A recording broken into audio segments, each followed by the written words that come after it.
Hi, my name is Susanna, and I want to tell you about my son Oliver, who in 2016, on the 20th of February, was rushed into the A&E department in Oxford because he had a seizure at home.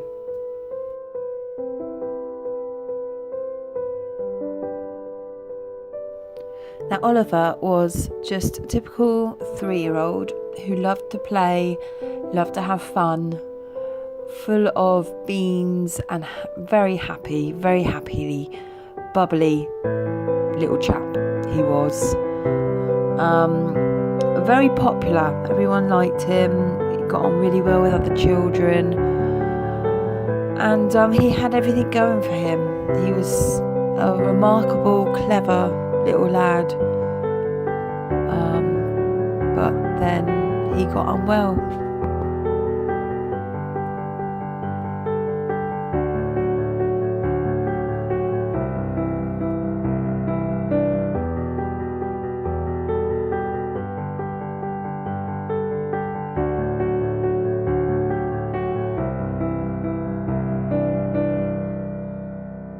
When Oliver had his seizure at home on the 20th of February, it was around 6 o'clock in the evening, just before his bedtime. I was feeding the baby, who was only 2 months old, and I saw him there on the sofa. His eyes were flickering, his mouth was twitching, he wasn't responding, and his whole body was shaking. He was biting his tongue, and he was foaming at the mouth. It was the most scariest thing I'd ever seen in my whole entire life. The paramedics rushed him on blue light straight to the accident emergency department.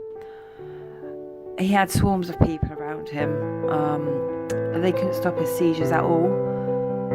Even with the diazepam, his seizures were just so strong, and if they hadn't put him in an induced coma, he would have died in A&E on that day. But they did put him in an induced coma to stable his body from the seizures, and at that point he was taken straight to the PICU, Pediatric Intensive Care Unit, and he had tubes just everywhere. There was tubes everywhere when I arrived with Isabel, because I had to stay back behind for family to come. I couldn't leave Isabel on her own. So yeah, when I got there, there was tubes everywhere, and he wasn't responding, and he was just lying there.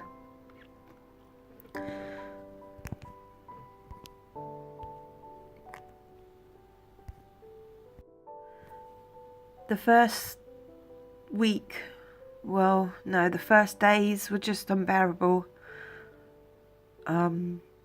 We actually thought we were going to lose him. He wasn't responding. The doctors said there should be some respondence, and there wasn't. There was just nothing. He was just not coming round. He was just not doing anything, and yeah, I mean, in a couple of it did take a while, and he did slowly start to wake up, but in the meantime, while he was kind of still in this coma and still just not responding, we had the news that Oliver had severe encephalitis, but what type of encephalitis it was, it was a question mark what it was, and what caused it was even a bigger question mark, and to this day we still don't have an answer of what caused Oliver's encephalitis.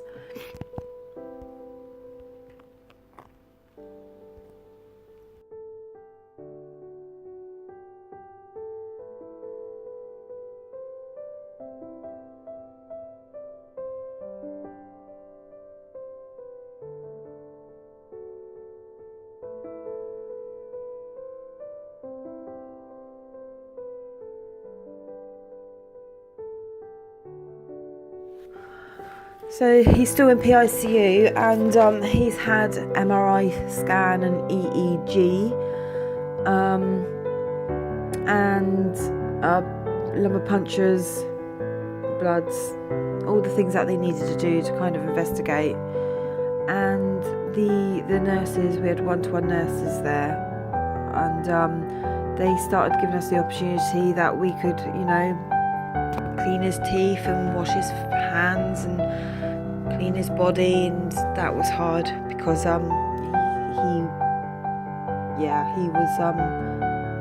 was just so unresponsive, and we just wanted him to get up and be naughty. I mean, all these times where you get so fed up with your kids being naughty, but that's the one thing we wanted at the time.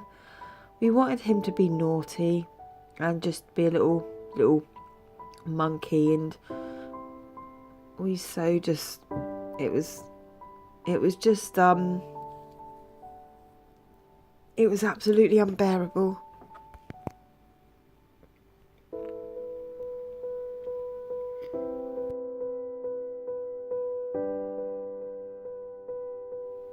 Okay, so we've been at the hospital for quite a number of months now, and we know the place quite well. It's like second home to us. We've had some input that Oliver's going to be transferred to the Children's Trust in Tadworth. When that is, it's coming up. We haven't got an exact date for that yet. Oliver's had some more investigations done, some more tests, some more MRIs, CT scans, EEGs, lumbar punches, all the bits that they need to investigate with Oliver, and it's more of a clearer diagnosis. Meningoencephalitis is not likely to be his diagnosis.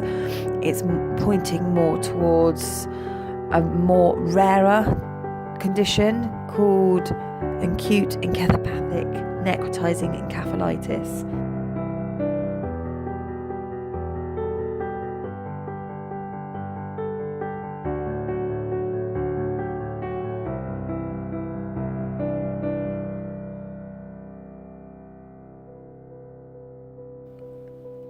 We're basically just trying all we can with him, and he's having physiotherapy and occupational therapy, and he's being seen by the neurological doctor on a daily basis sometimes, and he's going in the right direction, but it is just extremely slow, and it's not going to be easy for him. It's going to be a very difficult journey.